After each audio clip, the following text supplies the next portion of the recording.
ఆత్మబంధువులందరికీ నా ప్రణామములు. బ్రహ్మర్షి పితామహ పత్రిజీ గారికి నా ఆత్మ ప్రణామములు. మనం ఈరోజు ధ్యానం అంటే ఏమిటో తెలుసుకుందాం. ధ్యానం అంటే శ్వాస మీద ధ్యాస. ఈ ధ్యానం చేయడం అంటే ఎక్కడికో అడవుల్లోకి వెళ్ళి, ఎక్కడో కొండల్లోకి వెళ్ళి మన చెవికి శబ్దాలే వినబడకుండా చెయ్యాలి, దీనికి చాలా పీస్ ఆఫ్ ప్లేస్ కావాలి అనుకుంటారు చాలామంది. కాదు, మనం ఎక్కడ ఉన్నామో అక్కడే, మనం ఇంటిలో ఉంటే ఇంటిలో, మనం ప్రయాణంలో ఉంటే ప్రయాణంలో, ఎక్కడికి వెళ్ళినా చాలా ఈజీగా చేసుకునేది ఈ శ్వాస మీద ధ్యాస.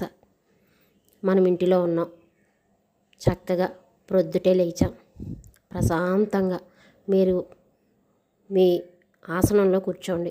చాలా సుఖాసనంలో. మనం టీవీ చూస్తూ ఎంత సుఖంగా కూర్చుంటామో ఎక్కడా బెగబెట్టవద్దు. మనం చాలా సుఖంగా కూర్చోవచ్చు.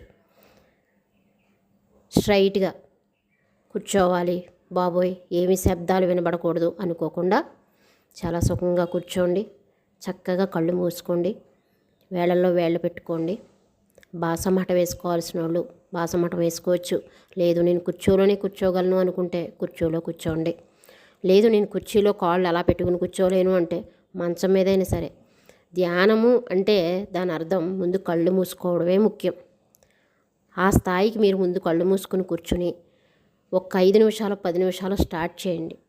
చేసిన తర్వాత ఆటోమేటిక్గా లెగిసేటప్పటికి మీకు ప్రశాంతత మీకే తెలుస్తుంది. ఆ తర్వాత మీకు ప్రశాంతత తెలిసింది కదా, అప్పుడు తెలుస్తుంది సంవత్సరాలు, నెలలు, యుగాలు చేయవలసిన పనే లేదు మనకి. మీరు ఎక్కడ కూర్చుంటే అక్కడ హ్యాపీగా ఖాళీ ఉంది, ఆ టైంని వేస్ట్ చేయకుండా 5 నిమిషాలు 10 నిమిషాలు కళ్ళు మూసుకుని కూర్చోండి. మనం చేసిన రోజు నుంచే, చేసిన నిమిషం నుండే మనకి ఎన్నో పాజిటివ్స్ పెరుగుతాయి. మంచి మంచి గుడ్ న్యూస్లు తెలుస్తాయి. మనలో ఆరోగ్యం ఎంతో మనశ్శాంతిగా ప్రశాంతంగా, ఎన్నో అప్పులు ఉన్నవాళ్ళు, బాధలు ఉన్నవాళ్ళు, ఆరోగ్య సమస్యలు ఉన్నవాళ్ళు, ప్రతి సమస్యకి కూడా సొల్యూషన్ ఉంటుంది అని ఒక సమాధానం మీకు వినబడుతుంది. ఇది మీరు బాగా కనిపెట్టవలసిన విషయం. అలాగే ధ్యానం చేసిన తర్వాత మీరు తెలుసుకోవాల్సింది ఒక్కటే, అబ్బా ధ్యానం చేసాం, ఈరోజు బాగుంది, రేపు చేయండి. ఏ రోజు విడవకుండా మనం ఆహారం ఎలా తీసుకుంటున్నామో ఆహారంలో ఒక భాగంగా ఈ ధ్యానం చేయండి. ఈ ధ్యానం చేస్తున్న కొలది మీకెంతో ఎంతో చాలా బాగుంటుంది. నేను అలాంటి మిరాకిల్స్ ఎన్నో చూశాను. నా ఫ్యామిలీ విషయంలో నేను ఎన్నో మిరాకిల్స్ చూశాను. అవి మీరు కూడా చూడాలని ఎంతో మనస్ఫూర్తిగా కోరుకుంటున్నాను. ఇక మన గురువుగారి గురించి చెప్పుకుందాం.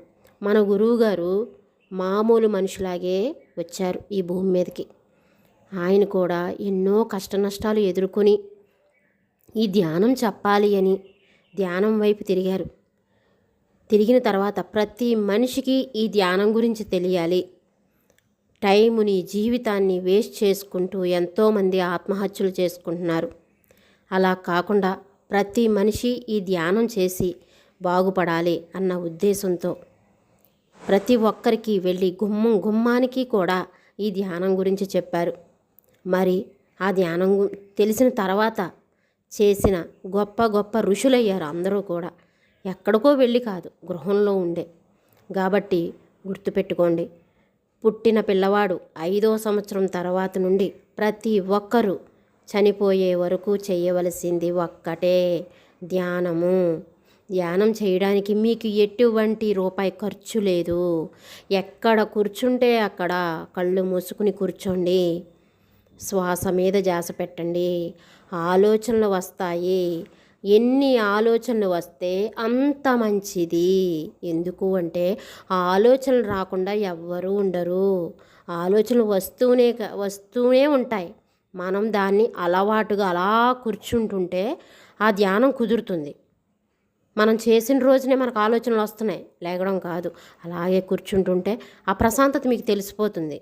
రానివ్వండి, ఆలోచనలు రానివ్వండి. ఇల్లు తుడిస్తే దుమ్ము ఎలా లెగుస్తుందో ఆలోచనలు కూడా అలా రేకెత్తుతాయి. ఆ రేకెత్తుతున్నప్పుడు మీకు ఏమీ పట్టనట్టు అలా కూర్చోండి అంతే. ముందు శ్వాస మీద ధ్యాస కూడా కాదు, ముందు కళ్ళు మూసుకుని కూర్చోండి. కూర్చుంటే ఆ ధ్యానం విలువ మీకే తెలుస్తుంది. దయచేసి ప్రతి ఒక్కరూ ధ్యానం చెయ్యాలన్నదే నా కోరిక. Okay, thank you friends.